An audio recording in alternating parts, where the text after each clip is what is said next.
एक शहर में एक बहुत बड़ा घर था। उस घर में मनीष अपनी 3 बेटियों के साथ हंसी खुशी रहता था। मनीष का शहर में बहुत बड़ा व्यापार था। उसके घर में किसी चीज की कमी नहीं थी, सिवाय एक चीज के।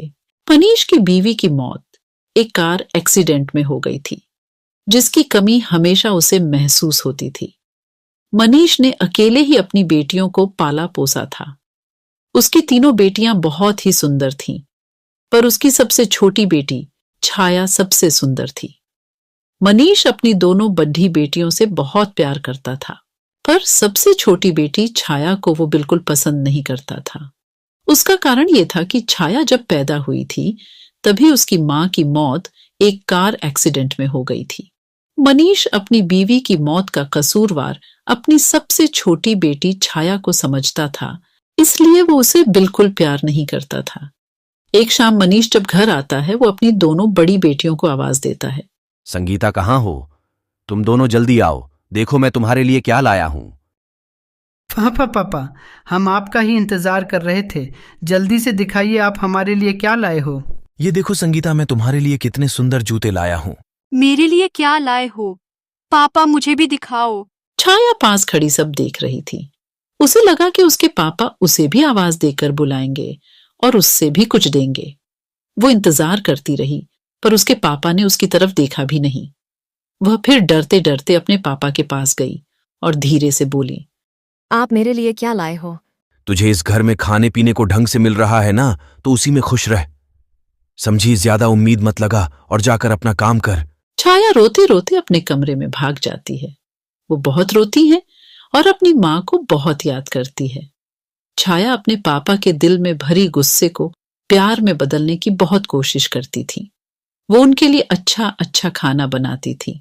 मनीष को छाया पर ना तो कभी प्यार आता और ना ही तरस। एक दिन मनीष अपनी बेटियों के साथ बैठकर नाश्ता कर रहा होता है। मैं कुछ दिनों के लिए बाहर काम से जा रहा हूं, तुम अपना ध्यान रखना और अच्छे से घर में रहना। आप कहाँ जा रहे हो पापा? क्या हम आपके साथ नहीं चल सकते? नहीं बेटा, दरअसल वहां आसपास काजीरंगा नाम का जंगल है, तो तुम्हें वहां ले जाना ठीक नहीं है। तुम लोग घर पर ही रहो और खूब मजे करना। संगीता, माया और छाया उदास हो जाते हैं। उदास मत हो, मैं जल्दी ही वापस आ जाऊंगा। चलो, अब जल्दी से बताओ कि मैं तुम्हारे लिए वहां से क्या लेकर आऊं। मुझे एक सुंदर मोतियों की माला चाहिए। मैंने सुना है जहां आप जा रहे हो, वहां के जंगलों में बहुत सुंदर फूल होते हैं, जो बिना पानी और मिट्टी के भी बहुत समय तक ताजा रहते हैं। मुझे वो फूल चाहिए। छाया इंतजार कर रही होती है कि उसके पापा उससे भी पूछेंगे, पर ऐसा नहीं होता। सब नाश्ता करके हट जाते हैं और मनीष अपने जाने की तैयारियों में लग जाता है। छाया मनीष का सारा जरूरी सामान बांध देती है। मनीष अगली ही सुबह निकल जाता है। एक दिन के लंबे सफर के बाद मनीष होटल में पहुंच जाता है, जहां उसने अपने लिए एक कमरा बुक किया हुआ होता है। मनीष कुछ दिन वहीं रहता है और अपने सारे काम खत्म कर लेता है। उसके बाद वो अपनी सबसे बड़ी बेटी के लिए एक सुंदर सी मोतियों की माला खरीदता है। माला खरीदने के बाद मनीष सीधा जंगल की ओर निकल जाता है। वो माया के बताए फूलों को बहुत ढूंढता है, पर वो उसे कहीं नहीं मिलते। फूल ढूंढते ढूंढते वह जंगल के बहुत अंदर पहुंच जाता है। अचानक उसे एक बहुत सुंदर और अलग से घर दिखाई देता है। मनीष धीरे धीरे उस घर की तरफ बढ़ता है। उसकी नजर अचानक से उस घर के बगीचे पर पड़ती है, जिसमें माया के बताए हुए फूल लगे हुए थे। मनीष उन फूलों को देखकर बहुत खुश हो जाता है। आखिर वो खुश हो भी क्यों ना, वो शाम से उन फूलों को ढूंढ रहा था। अब मनीष बिल्कुल भी वक्त बर्बाद ना करते हुए उन फूलों को तोड़ लेता है और अपने थैले में भरने लगता है। फूल तोड़ते ही मनीष को बहुत अजीब सा महसूस होता है। आसपास बहुत तेज हवा चलने लगती है और अजीब सी आवाज भी सुनाई देने लगती है। मनीष बहुत ही डर जाता है। वो जल्दी से वहां से भागने लगता है, पर वो अचानक किसी से टकरा जाता है। मनीष गर्दन उठाकर ऊपर देखता है तो उसकी आंखें फटी की फटी रह जाती हैं। उसके सामने एक बहुत खतरनाक भूत खड़ा होता है। भूत भूत, मुझे जाने दो, मुझे छोड़ दो। ऐसे कैसे जाने दूं? तेरी हिम्मत कैसे हुई मेरे बगीचे से फूल तोड़ने की? अब मैं तुझे जिंदा नहीं छोड़ूंगा। भूत मनीष की गर्दन पकड़ लेता है और उसे मारने ही वाला होता है कि तभी मनीष रोने लगता है। मुझे छोड़ दो, मेरी 3 बेटियां हैं। वो मेरा घर पर इंतजार कर रही होंगी। उनका इस दुनिया में मेरे सिवा कोई भी नहीं है। उनकी मां भी बहुत सालों पहले मर गई। तू मुझे पहले ये बता कि तूने मेरे बगीचे से फूल क्यों तोड़े? मेरा बगीचा और उसमें लगे फूल मुझे जान से भी ज्यादा प्यारे हैं। मुझे माफ कर दो, मुझे नहीं पता था, मुझसे बहुत बड़ी गलती हो गई। दरअसल मेरी बेटी ने इन फूलों का जिक्र किया था और उसी ने इन फूलों को लाने के लिए बोला था।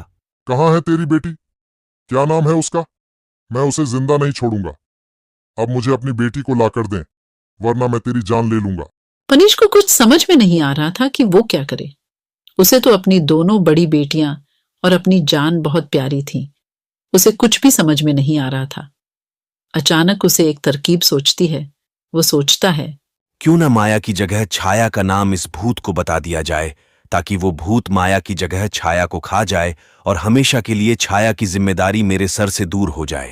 मनीष माया की जगह छाया का नाम उस भूत को बता देता है। जल्द से जल्द छाया को मेरे पास लेकर आ, वरना मैं तुझे जान से मार दूंगा। मुझे बस कल तक की मोहलत दो, मैं छाया को लेकर यहां आऊंगा। अगर तूने कोई भी चालाकी की तो ये अंगूठी तेरी जान ले लेगी, इसलिए बिना सोचे अपनी छाया को मेरे पास लेकर आ। मनीष जल्दी से अपने घर जाता है। संगीता, माया और छाया यहां आओ। तीनों दौड़ती हुई मनीष के पास आती है। इस बार मनीष संगीता और माया की जगह छाया को गले लगा लेता है। दरअसल ये सब उसकी चाल थी, ताकि वो छाया को बहला फुसलाकर उस जंगल में ले जाकर उस जंगल में छोड़ सके। छाया बहुत खुश हो जाती है। उसके पापा ने उसे पहली बार गले लगाया होता है। बेटी छाया, तुम्हें मेरे साथ अभी कहीं चलना होगा। कहाँ पापा? वो मैं तुम्हें अभी नहीं बता सकता। छाया बिना कोई सवाल के अपने पापा के साथ चल पड़ती है। छाया पूरे रास्ते सोचती रहती है कि आखिर उसके पापा उसे कहाँ लेकर जा रहे हैं, पर डांट के डर से पूछने की हिम्मत नहीं कर पाती। मनीष छाया को जंगल में लेकर जाता है और छाया भी बिना कोई सवाल किए अपने पापा के साथ चलती रहती है। कुछ देर बाद वो भूत के घर पहुंच जाते हैं। मनीष छाया को उस घर के अंदर ले जाता है। घर के अंदर एक बहुत ही डरावना भूत बैठा होता है। छाया उस भूत को देखकर बुरी तरह चिल्लाने लगती है। बचाओ बचाओ पापा, पापा मुझे ये कहाँ ले आए? मुझे घर जाना है, मुझे बचाओ पापा। अब तुझे यही रहना पड़ेगा, समझी? भूत अपनी अंगूठी मनीष के हाथ से निकाल लेता है। मनीष अपने घर चला जाता है। छाया रोती रह जाती है, पर मनीष एक बार भी उसकी तरफ पलटकर नहीं देखता।